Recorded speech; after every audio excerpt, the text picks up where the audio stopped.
أشهد أن لا إله إلا الله وحده لا شريك له وأشهد أن محمدا عبده ورسوله أما بعد فأعوذ بالله من الشيطان الرجيم بسم الله الرحمن الرحيم الحمد لله رب العالمين الرحمن الرحيم مالك يوم الدين إياك نعبد وإياك نستعين اهدنا الصراط المستقيم صراط الذين أنعمت عليهم غير المغضوب عليهم ولا الضالين. Ni Mwenyezi Mungu amsaidie sana. Anasema hii ni kanuni ya Mwenyezi Mungu ya kwamba mtu yeyote aliyekuja katika dunia hii, yeye baada ya kuishi kwa muda ataondoka kutoka dunia hii, lakini wanakuwa wenye bahati njema ambao kumbukumbu zao zinakuwa mema tu, ambao wanakuwa wenye kuwanufaisha watu, ambao wanakuwa mfano wa kimatendo wa kutanguliza dini juu ya dunia, na wanakuwa wenye kufanya juhudi ya kutekeleza amri za Allah na mtume wake sallallahu alaihi wasallam, wanakuwa wenye kufanya juhudi ya kutimiza haki ya bayati hat masihi maud alayhi salam, na wanakuwa na unyofu wa kweli na ukhalifa wa kiahmadia, ambao wanakuwa wenye kufanya juhudi ya kutimiza haki za binadamu, ambao daima wanafanya juhudi ya kutafuta ridhaa ya Mwenyezi Mungu, na kwa ajili yao kutoka kila ulimi maneno yanayotoka yanakuwa ni yenye kuwasifu tu, na hivyo sawa na kauli ya Mtume sallallahu alaihi wasallam, pepo inawajibika juu yao. Wakati huu napenda kumzungumzia mtu ambaye alijaribu kupitisha maisha yake sawa na ridhaa ya Mwenyezi Mungu, na kumbukumbu hizi ni za mheshimiwa Ahmadul Qudus sahiba, ambaye alikuwa binti wa Dr. Mir Muhammad Ismail sahib, na alikuwa mke wa marehemu sahibzada Mirza Wasi Muhammad sahib. Alikuwa binti mkwe wa Hat Musleh Maud raziallahu anhu. Siku za nyuma, japokuwa alikuwa akiishi Kadian, lakini alikuwa amekuja Rabwa kwa mabinti zake. Hivyo katika mji wa Rabwa akiwa na umri wa miaka 96 alifariki dunia. Inna lillahi wa inna ilaihi rajiun. Kwa fadhili ya Allah alikuwa amefanya wasia kwa kiwango cha 9%. Nitaeleza hali za maisha yake. Mwaka 1951 wakati wa ufunguzi wa jalsa salana, Khalifatul Masih Sani alitangaza ndoa yake na Hat Mirza Wasim Ahmad sahib, na alisema ya kwamba mimi kwa sababu ya hali fulani, kabla ya ufunguzi wa jalsa ningependa kutangaza ndoa mbili. Moja ilikuwa ni ya marehemu na nyingine ilikuwa ni ya binti ya Khalifatul Masih Sani. Alisema kwamba nitatangaza ndoa mbili tu, kwani kama ningetangaza mapema basi ningepokea maombi mengi ya kutangaza ndoa, lakini kwa kuwa haya ni mazingira ya jalsa na kama idadi ikiongezeka za kutangaza ndoa, basi muda mwingi wa kutoa hutuba unatumika. Hivyo katika jalsa ile khalifa wa pili alitangaza ndoa mbili tu, na kwa niaba yake wakili alikuwa binamu yake. sayid daud ahmad saheb.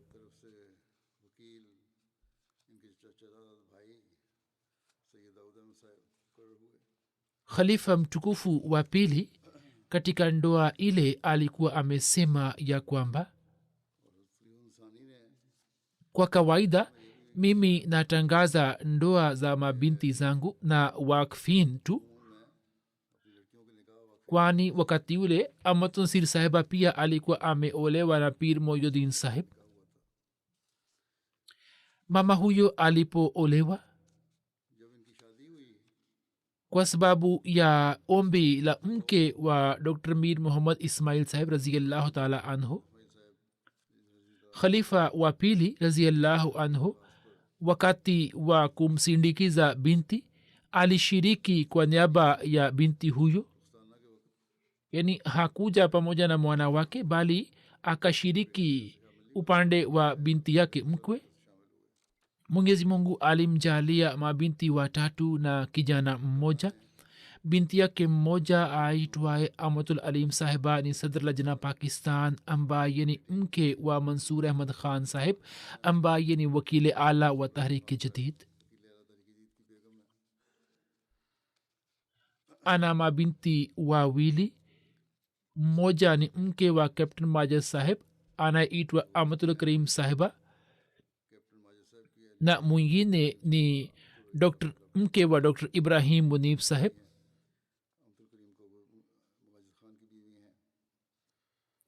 na mirza kalim ahmad ni mwana wake ambaye anaishi marekani. musleh maud raziallahu anhu safari moja alikuwa amemwambia mirza wasim ahmad sahib alipokuja kufunga ndoa, na siku chache zilikuwa zimepita tangu afunge ndoa, na kwa ajili ya kumpeleka mke wake pamoja naye huko Kadian alikuwa akitayarisha makaratasi. na kama vile uhusiano wa pakistan na india unaendelea kubadilika, hata katika siku zile pia hali ikatokea mpaka muslim maud akamwambia kwamba makaratasi ya mke wako yataendelea kutengenezwa tu, wewe acha kazi hiyo na urudi Kadian mara moja, kwani katika Kadian anatakiwa kuwepo mtu fulani wa familia hat masihi maud islam. hivyo mara moja uchukue ndege, na hata usipopata ndege uende tu, hata kama ulazimike kukodi ndege ndogo, kwani alisema kwamba kama hutakwepo huko na usipoonesha mfano wako na usipojitolea, kivipi watu watajitolea? hivyo upande moja hilo lilikuwa ni swala la kujitolea la mirza wasim masahib, wakati huo huo ilikuwa swala la kujitolea kwa sahibzadi ahmadul qudus sahiba. walikuwa hawajui kwamba makaratasi dini yatakamilika na hali ni mbaya isije ikawa mbaya zaidi. hivyo ilikuwa amri ya khalifa wa zama. basi mama huyo akamsindikiza mume wake kwa furaha na akatanguliza dini juu ya dunia. dr hashimtullah saheb anasema kwamba musleh maud alipokuja kumsindikiza mia wasima saheb juu ya uwanja wa ndege wa lahore, dr hashimtullah alisema kwamba musleh maud aliendelea kusimama juu ya uwanja wa ndege na kuangalia ndege mpaka mirza wasima saheb akaondoka, na akaendelea kufanya maombi kwa ajili yake. kisha makaratasi ya mke wake yalipokamilika, takriban baada ya mwaka moja tangu kutangazwa kwa ndoa, anasema kwamba nilipotaka kwenda Kadian, hatmusleh maud alikuwa ameniagiza kwamba niishi katika nyumba ya ume nasir ambapo hatmasihi maula islam ameishi sana, na pia katika ua wa nyumba yake alikuwa ametoa darsa. sahibzadi amatul qudus sahiba baada ya kufika Kadian alifanya juhudi kubwa ya kuwaongoza kina mama wa jamaati, na akatoa mchango mkubwa wa kuwahurumia wanafamilia wa madarwish, na kwa sababu yake kina mama wa huko walikuwa wakipata moyo. barua nyingi nimezipokea za wake na mabinti na wanafamilia wa madarwesh wa huko. Khalifatulmsi rabe rahimullahu taala baada ya kufika london alitoa hutuba ya kwanza mnamo mwaka 1984 mwezi wa mei, na akawaita waahmadia wa dunia kwa maneno ya hatmasihi maula islam kwamba man ansari ilallah, na akatangaza tangazo la kusambaza islam, na akasema kwamba kwa ajili ya kutimiza malengo hayo tunahitaji majengo makubwa. Tuna mpango wa kujenga makao makuu mawili makubwa katika ulaya, moja katika uingereza na nyingine katika ujerumani. Alisema kwamba kwa ajili yake mungu atatujalia, na akawahimiza watu kushiriki katika mpango wake. Hapo lajna wa Qadian wakaitikia wito wake, na sahibzadi Ahmadul Qudus sahiba ambaye alikuwa sadr lajna wa india aliandika kwenye ripoti yake kwamba kwa fadhili ya allah lajna imaila india wakiitikia wito wa huzur wameshiriki katika mpango wake na wametoa dhahabu na mali walizokuwa nazo. Hata mwenyewe akatoa dhahabu katika mpango huo,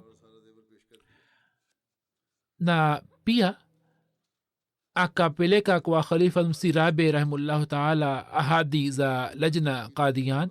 Hapo khalifa msirabe katika hutuba yake ya agosti 10 mwaka 1984 akizungumzia lajna ya Qadian alisema kwamba nimepokea ripoti kuhusu lajna wa Qadian, ripoti ambayo nilikuwa naisubiri, kwani tahriki jadid ilipokuwa imeanza lajna imaila ya Qadian walikuwa wamepata nafasi ya kujitolea sana. Sasa kina mama wachache wamebaki huko, lakini wote waliopo huko nilikuwa nasubiri kwamba nipate taarifa kuhusu wao, kwani hii ni haki yao kwamba wasimame imara na wasimame katika mstari wa kwanza katika uwanja wa kujitolea. Jinsi walivyokuwa wameinua jina la Qadian katika zama zile wainue tena. Hivyo alhamdulillah nimepokea ripoti kutoka kwao, na sadr lajna imaila india amenipa taarifa kwamba tulikuwa tumemwindikia huzur ahadi za lajna Qadian na nasirat mwezi wa julai 16, na hapo yeye aliandika kwamba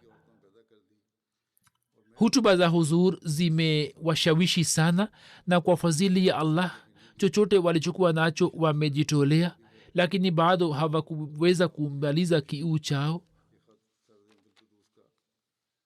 hiyo ilikuwa barua ya sahibzadi Ahmadul Qudus sahiba kwa Khalifatul Masih Rabe.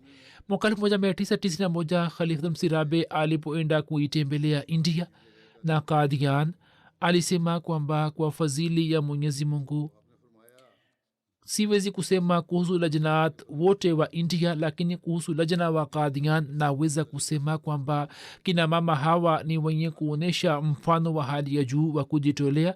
Jamaat ya Qadian ni jamaat maskini, lakini daima nimeona kwamba kila ninapowaambia kuhusu mpango fulani, kina mama na wasichana wanashiriki katika mpango huu kwa jaziba.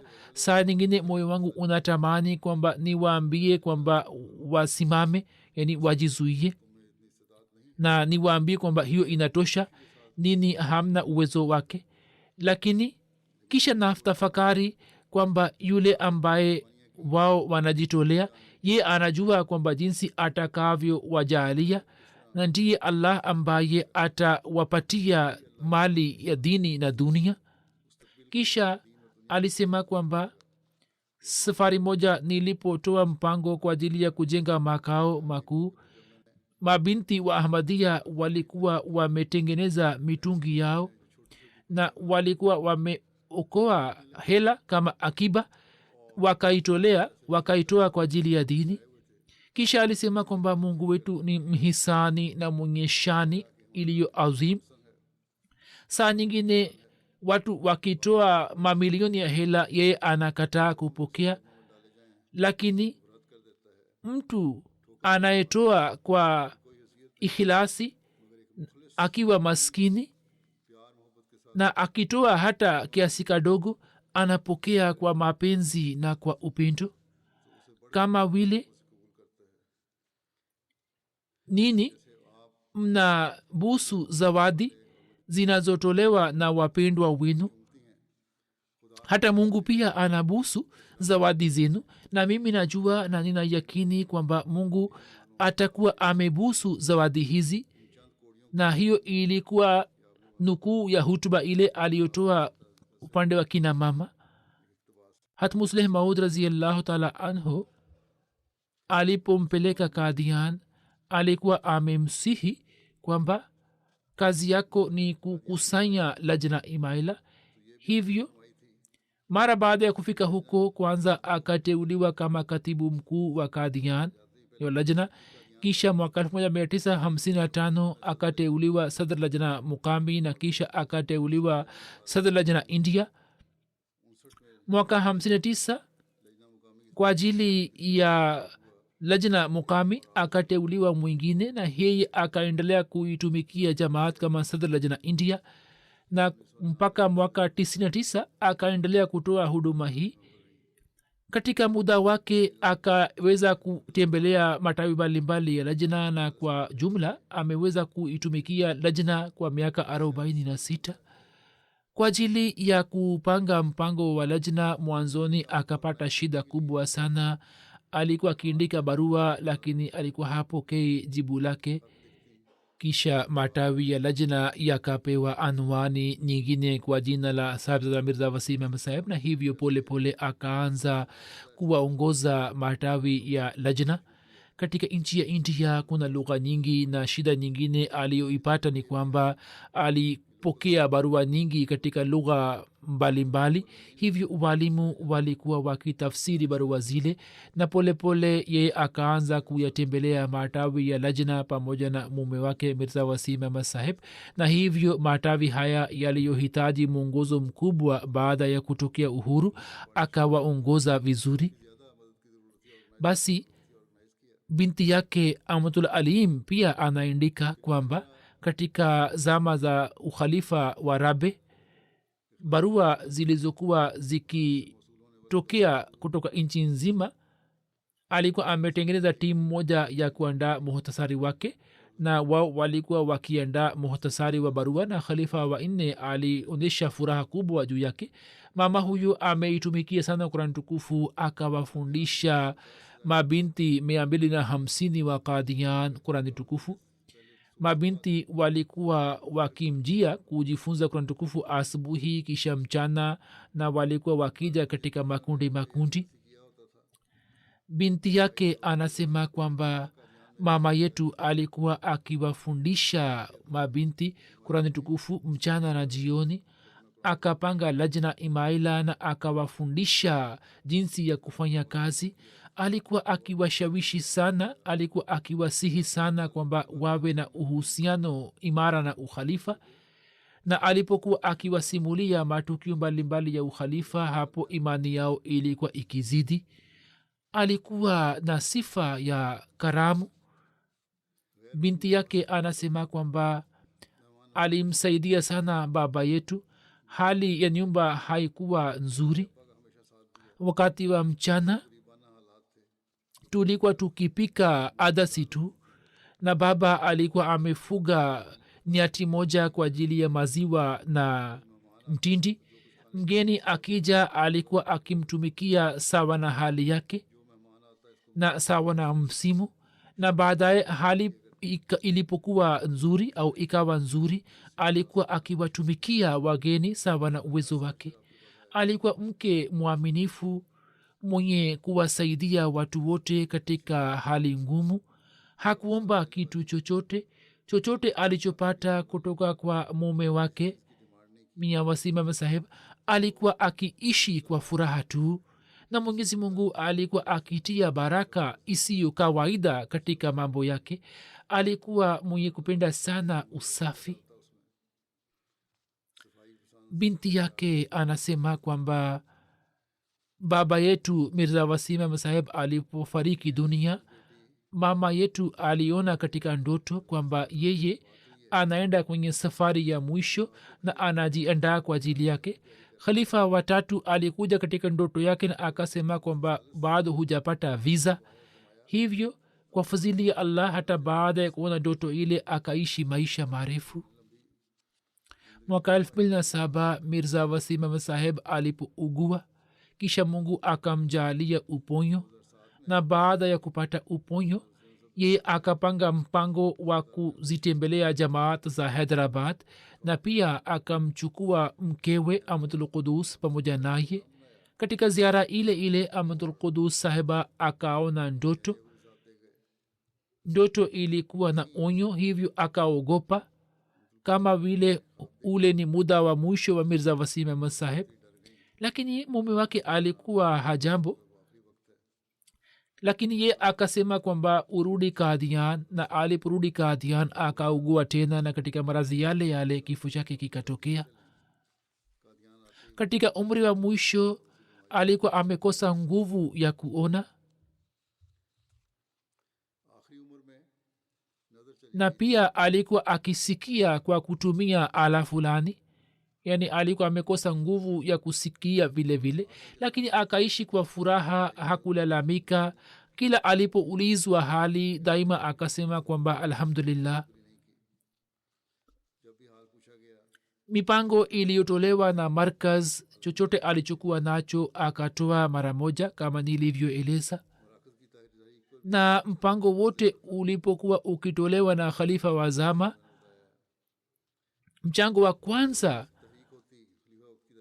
ulikuwa ukitolewa na mirza wasim ahmad saheb na mke wake. Binti yake anasema kwamba tulipokuwa tukikosea katika kusoma Qur'an tukufu, na mama alikuwa katika nyumba nyingine, kwenye chumba kingine, alikuwa akitusahihisha akiwa kule kule, na ilikuwa ikionekana kwamba amehifadhi Qur'an tukufu.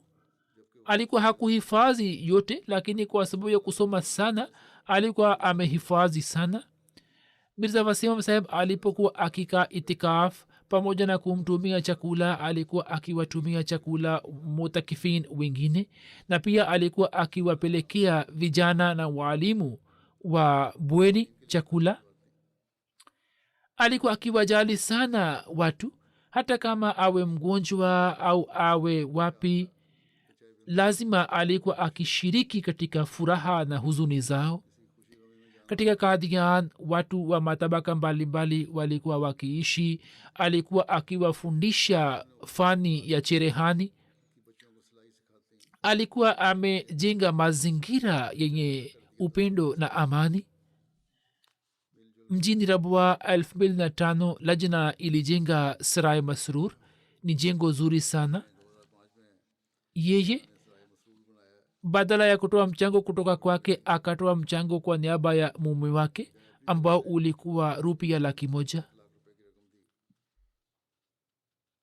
Kisha binti yake anasema kwamba baada ya kutokea uhuru katika Ratanbagh Lahore na katika nyumba za makuti za Rabwa, alikuwa akimsikilizisha Hazrat Ammajan Qurani tukufu, na pia Hazrat Ammajan alikuwa akisikiliza malfuzat kutoka kwa mtu fulani, na mama yetu pia alipata nafasi ya kumsikilizisha malfuzat. Binti yake mdogo Ahmad Rauf anasema kwamba katika chumba cha Baitur Riyazat Shaji na katika chumba pale lilipotokea tukio la matone mekundu Itardin Saheb, na katika chumba kikubwa cha Tamajan alikuwepo Hafiz Saheb. Yani watu hawa watatu walikuwa wakiishi katika vyumba hivi. Anasema kwamba chochote kilichokuwa kikipikwa nyumbani alikuwa akiwapelekea wageni hawa, na wakati wa baituddua, yani muda wa kufanya maombi kwa kina mama walikuwa wakija nyumbani kwake kwa amani tu. Nyumba yake ilikuwa wazi muda wote, haikuwa na kengele wala lolote. Kina mama walikuwa wakiingia katika nyumba yake kwa amani tu. Kisha anasema kwamba Mirza Wasim Saheb alipofariki dunia na Inam Ghauri Saheb akateuliwa kuwa Nazir Allah, mama akaonyesha utii kamili kwake, na kwa ajili ya kila kazi alikuwa akipeleka ombi. Alikuwa ametoa mchango wa wasia na jaidad katika maisha yake. pia alikuwa mjumbe wa daftar awal wa tahriki jadid. kisha aliwasihi watoto wake kwamba muswali swala katika muda wa kwanza, kwani hisabu ya kwanza mtakayofanyiwa ni ya swala, na hisabu hiyo ikiwa safi basi kila kitu kitaenda safi. Anasema kwamba aliwalea mabinti wengi na akawapatia malezi mazuri, akawafundisha matini kisha tafsiri yake, na kisha akafanya mpango wa kuwaoza. Beharanchi mtu mmoja alijiunga na ahmadia pamoja na binti yake. alikuwa mzee sana. akamleta binti yake kwa mama yetu, akasema kwamba sijui nitaweza kuishi mpaka lini, na baada ya kifo changu ndugu zake watamua, hivyo wewe umweke kwako. wakati yule binti huyo alikuwa na umri wa takriban miaka 25. mama yetu akamfundisha matini kisha tafsiri, ilhali alikuwa hajui lugha yake, lakini akafanya mpango wa kuoza vile vile.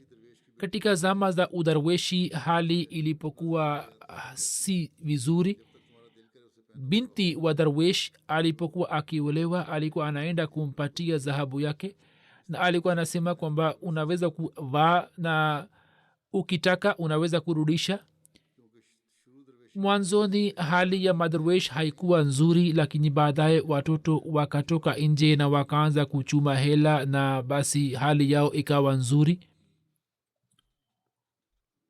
lakini chochote walichokuwa wakipata walikuwa wanaweka kwake kama amana, na anasema kwamba mama yetu alikuwa akitunza amana zao kwenye kabati, dhahabu ya mtu fulani au hela ya mtu fulani au amana zao mbalimbali.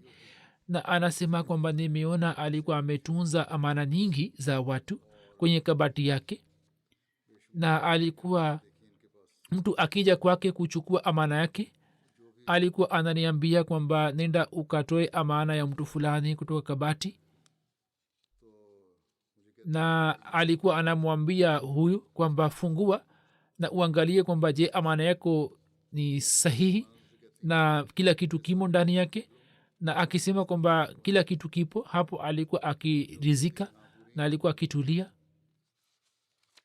madrosh wote walitokana na familia nzuri. umaskini ulikwepo katika zama zile,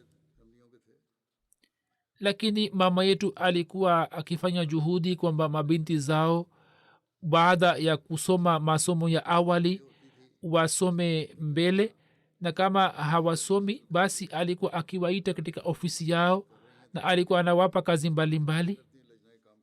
alikuwa anasema kwamba mufanyie kazi ya lajna mpaka muolewe.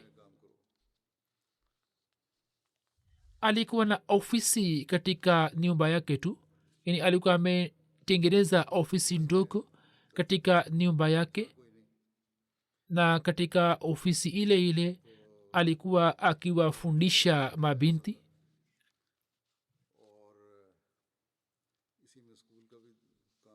watu wengi walikuwa wakija kumtembelea, lakini alikuwa anafanya kazi zote kwa furaha tu. kisha mabinti walikuwa wakija kwa ajili ya kuitumikia lajna, alikuwa akiwatumikia kwa njia mbalimbali, mara chakula mara chai, na alikuwa akiwafundisha mabinti kwamba namna ya kupanga chakula juu ya meza, na alikuwa akiwaambia kwamba leo mujifunze na kesho yake mtakapoolewa isije ikawa hivi kwamba watu waseme kwamba nini majahili. na mabinti walipoolewa na wakaenda katika makwao hawakupata shida yoyote kwa sababu ya malezi haya. kina mama wengi wameeleza habari hizi kwamba sisi tulikuwa tumepata malezi bora kutoka kwake, na kisha kwa sababu ya malezi haya hatukupata shida yote katika wakwe zetu.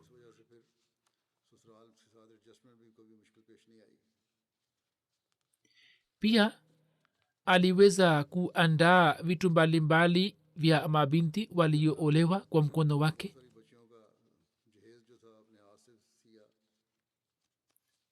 siku ya idi alikuwa akienda kuwatembelea wajane wa madharwesh na kuwapatia zawadi ya idi. saa nyingine mirza wasim saheb pia alikuwa akienda pamoja naye, na saa nyingine alikuwa anaenda peke yake. mtu fulani alieleza mbele yake kwamba mtu fulani amejenga nyumba nzuri katika mji wa rabwa. anasema kwamba mama yetu akamwambia kwamba jambo moja nimeongea na mungu wangu kwamba nyumba hii nimeipata yenye baraka, yani nimepata nafasi ya kuishi Kadian, na nilikuwa nimekuja hapa nikiwa binti mkwe wa khalifa wa pili. jambo hili linatosha kwangu, isipokuwa nijalie nyumba nzuri katika pepo.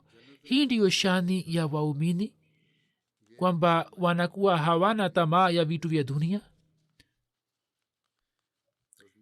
kuhusu mir muhammad ismail saheb, yeye aliandika kwamba kwa kuwa mimi nilikuwa napenda usafi tangu utotoni, hivyo mir saheb alikuwa hampatii yeyote ruksa ya kufanya usafi isipokuwa mimi tu, kwani baada ya kufanya usafi nilikuwa napanga vitu vyake vyote vizuri, na alikuwa amesema kwamba hatakuja yote katika nyumba yangu isipokuwa amatul qudus.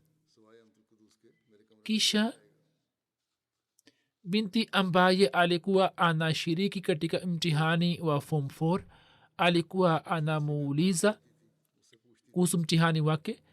baadhi ya mabinti walikuwa wakisoma Qur'an tukufu kutoka Abdurrahman Jat, na mabinti ambao walikuwa wakitoa mtihani wa form 4 walikuwa wakija kwa mama yetu na walikuwa wakisoma tafsiri ya Qur'an tukufu.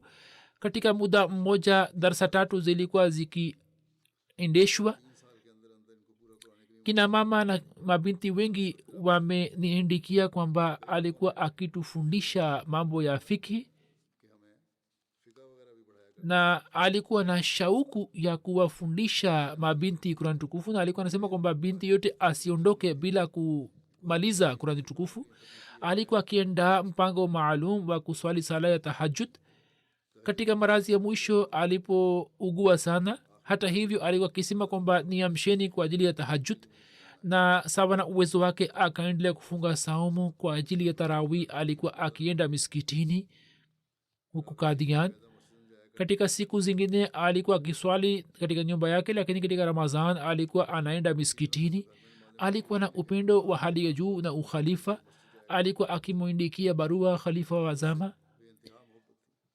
na katika jibu lake khalifa akionyesha furaha fulani alikuwa anatuambia kwa shauku kwamba angalini khalifa wangu amerizika juu yangu. mwaka 1991 khalifa msi rabe alienda kuitembelea Kadian. wakati ule amatul qudus sahiba akapanga mipango yote na akafanya usafi wa vyumba vyote, na mwaka 2005 nilipoenda kuitembelea wakati ule pia akafanya mpango wote na maandalizi yote ya malazi yetu, na alikuwa mwenye kufanya kazi zote kwa ikhilasi na kwa unyofu. na pia mimi japokuwa nilikuwa nimesema kwamba chakula chetu kitaandaliwa, alisema kwamba hapana, tutaandaa chakula chenu, na alikuwa akipika mwenyewe na kunitumia. anasema kwamba baada ya kifo cha baba yangu, mama alikuwa akiswali swala na alikuwa akilia, na alikuwa anasema maneno ambayo hata majan alikuwa ametamka wakati wa kifo cha Masihi Maud salam kwamba ewe Mungu, huyu anatuacha lakini wewe usituache. anasema kwamba mimi nimeshuhudia na nina yakini kwamba dua yake ilikubaliwa, kwani baadaye tulianza kupata visa. mabinti zake walikuwa wameolewa na kuja Pakistan, kisha wakapata visa na wakaanza kwenda kwake.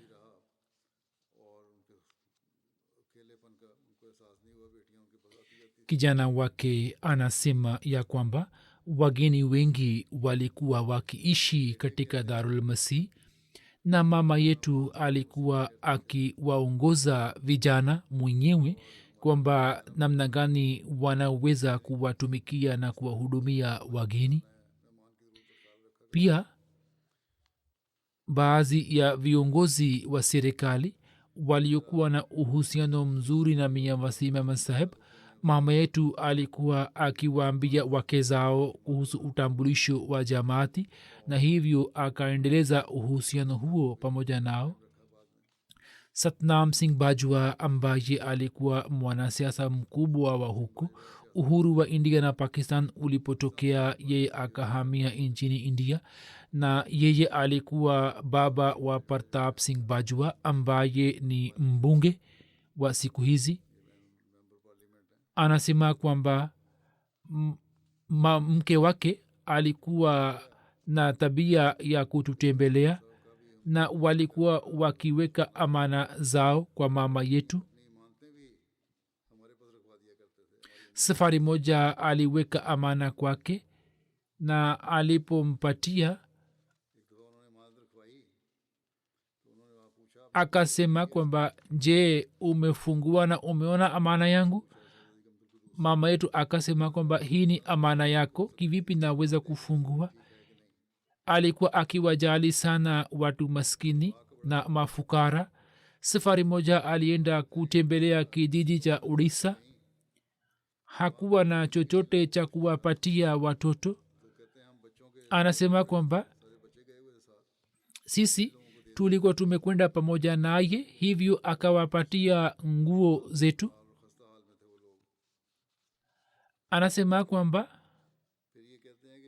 kurani ambayo mama yetu alikuwa ameitumia kwa ajili ya kuwafundisha mabinti, hiyo ilikuwa kurani tukufu yenye tafsiri iliyofanywa na mir muhammad ishaq saheb, na hata majan alikuwa amempatia kurani tukufu ile kama zawadi.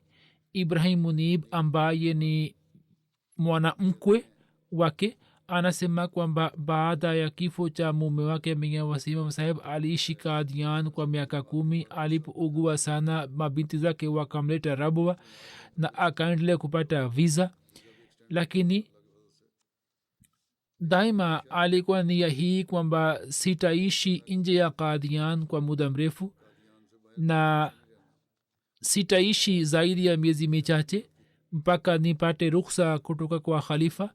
Ye akaniandikia barua na mimi nikamjibu kwamba unaweza kuishi kama unavyotaka, na kisha yeye aliishi huko kwa muda.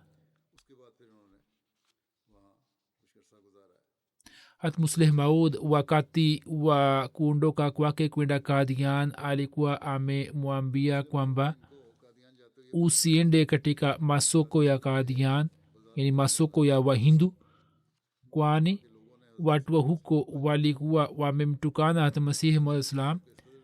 Mama huyo akajali sana nasahi ya musleh maud kwamba hata baadaye hali ikabadilika na watu wakaanza kuwatumikia na kuwahudumia wageni kwa wema.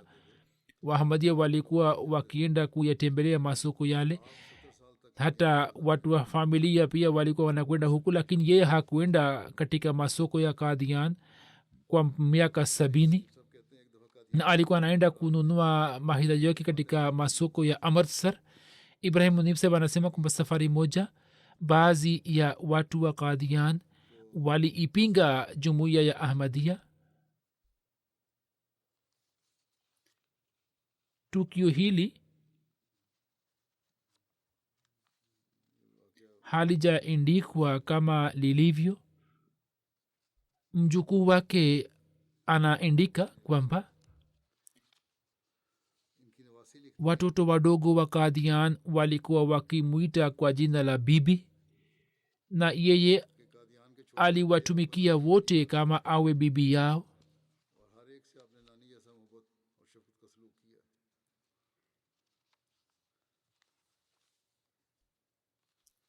Kisha mjukuu wake anaandika kwamba safari moja kwa sababu ya udhaifu alikuwa akipumzika. Wakati wa jioni baadhi kina mama wakaaja kumtembelea na hakuwepo mtu mkubwa nyumbani. Mimi nikawaambia kwamba bibi anapumzika. Wao wakanipatia ombi la dua na wakaondoka. Bibi alipoamka nikamwambia kwamba kina mama wawili walikuwa wamekuja.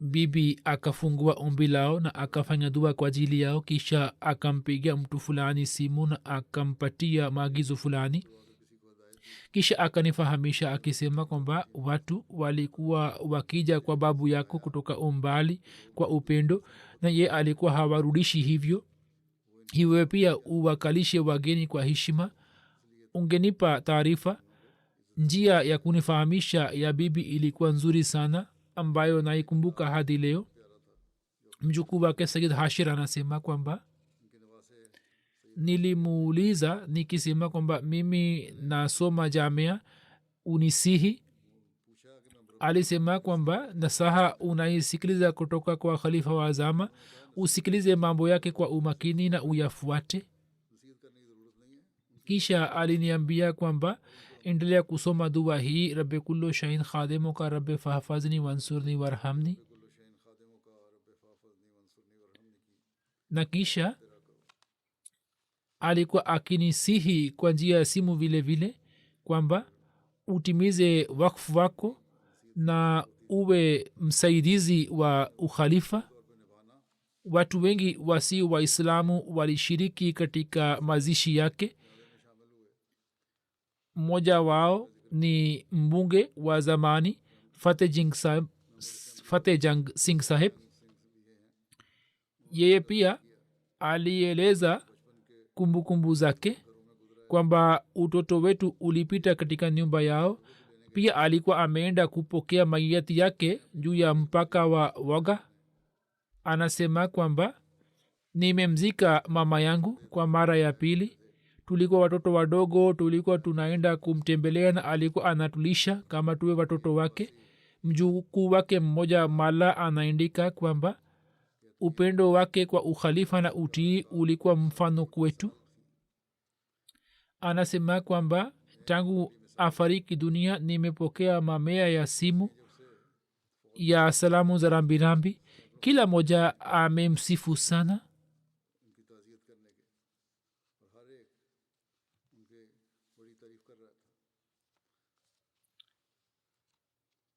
kwa ajili ya kumtembelea alikuwa amekwenda huko kadian anasema yani mjukuu wake anasema kwamba niliona watu wa kadian walikuwa wakimpenda sana na ye pia alikuwa akiwapenda sana watu wa kadian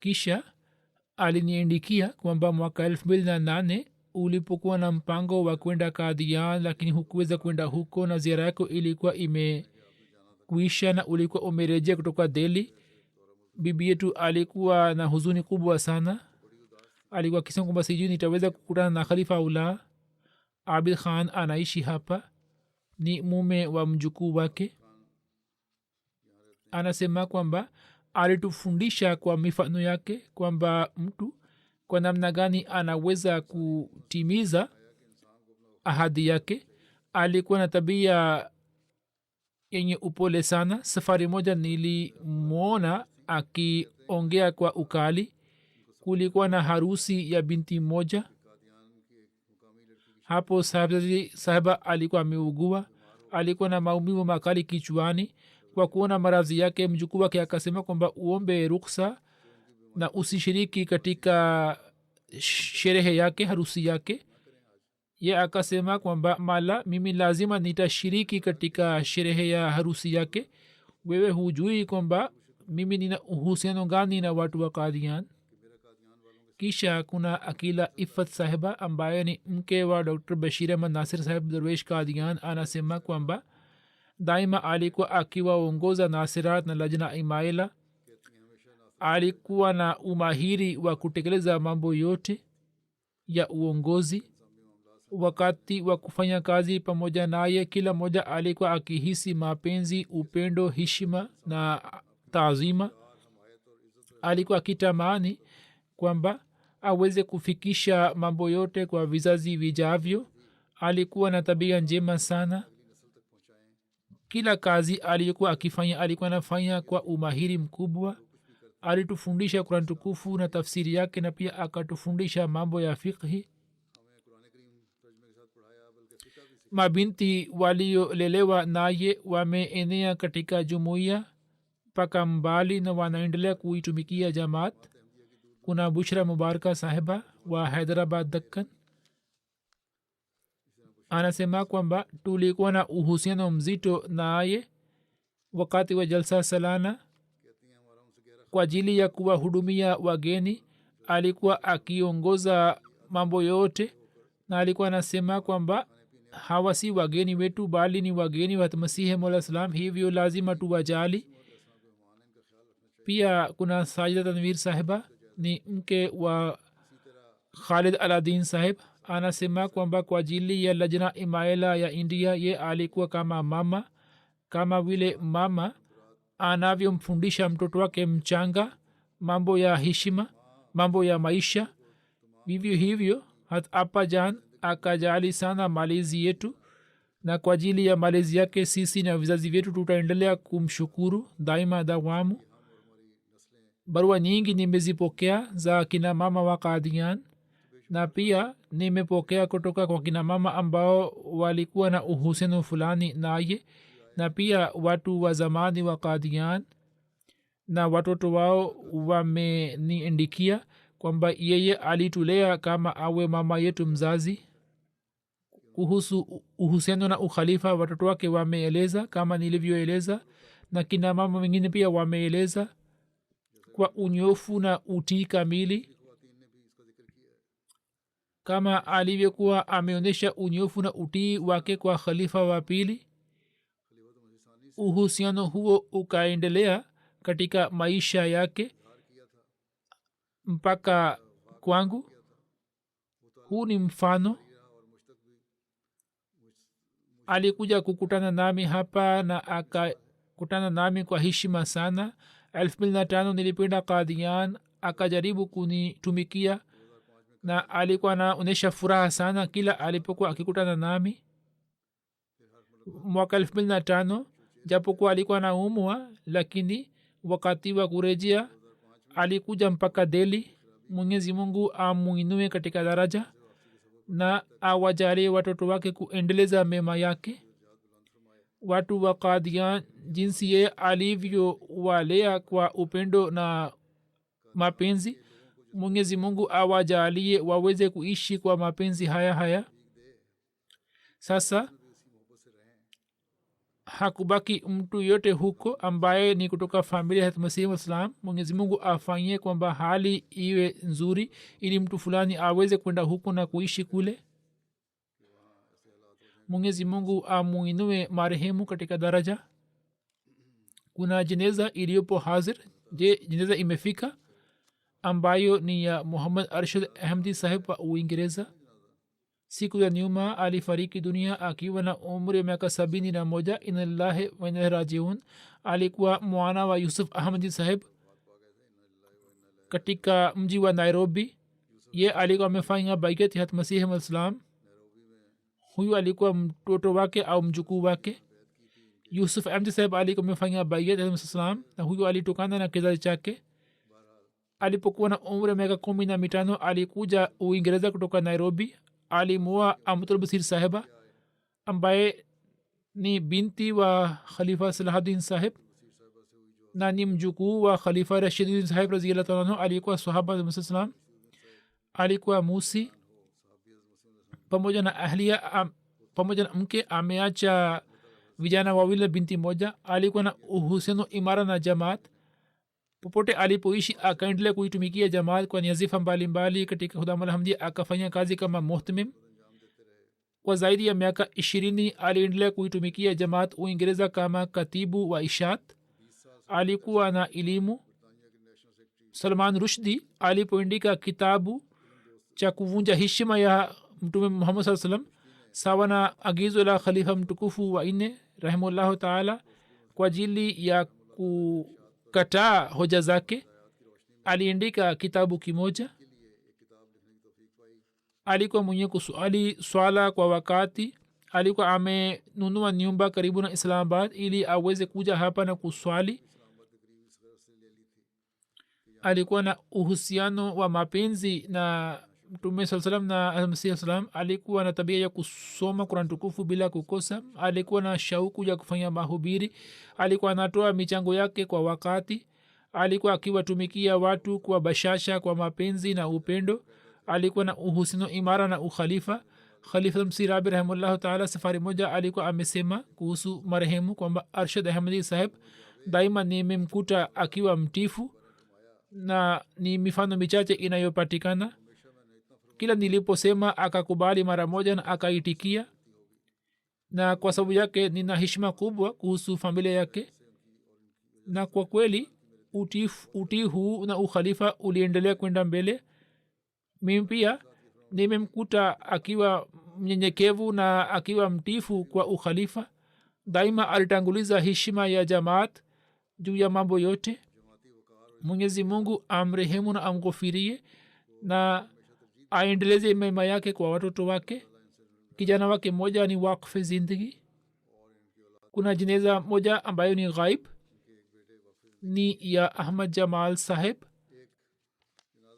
ambaye ni Mwafrika Marekani. Alikuwa akiishi Marekani. Majuzi alifariki dunia akiwa na umri wa miaka 92. Inna lillahi wa inna ilaihi rajiun. Ye alizaliwa mwaka 1930 na mwaka 1951 alifanya bai'a juu ya mkono wa Musleh Maud radhiyallahu ta'ala anhu. Katika muongo wa 50 mpaka 60 alipata nafasi ya kujitolea kwa ajili ya msikiti wa Sadiq Chicago. Alikuwa mnyenyekevu. Alikuwa na uhusiano imara na jamaat na ukhalifa. Kwa ajili ya kuangalia MTA alitengeneza dish antenna nyumbani kwake. Alikuwa anasikiliza hutuba zangu bila kukosa kwa umakini mkubwa, na alikuwa anaongea na watu mbalimbali kuhusu hutuba zangu. Alikuwa anaandaa notes na alikuwa anaongea na watu kuhusu hutuba zangu. Alikuwa anaishi akiwa na umbali wa maili 90 kutoka misikiti, lakini hata hivyo alikuwa anakuja kuswali Ijumaa. Alikuwa anatoa mchango bila kukosa, na alikuwa anashiriki katika mipango yote ya kujitolea. Ana binti mmoja ambaye si Muhammadia. Mwenyezi Mungu amghofirie na amrehemu, na maombi yake yakubaliwe kwa ajili ya binti yake. Huyu pia apate nafasi na uwezo wa kujiunga na Ahmadiyat. Jeneza moja iko hazir, 2 ni ghaibu, na baada ya Ijumaa nitaswalisha jeneza hizi.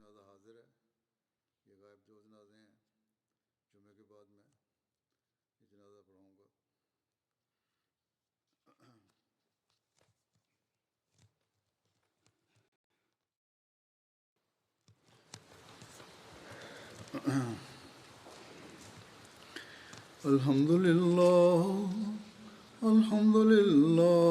nahmaduhu wa nasta'inuhu wa nastaghfiruhu wa nu'minu bihi wa natawakkalu alayhi wa na'udhu billahi min shururi anfusina wa min sayyiati a'malina.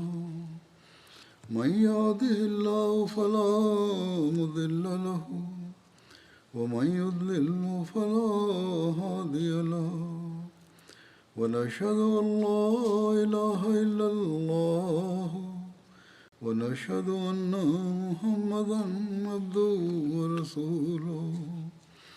عباد الله رحمكم الله، إن الله يأمر بالعدل والإحسان وإيتاء ذي القربى وينهى عن الفحشاء والمنكر والبغي يعظكم لعلكم تذكرون.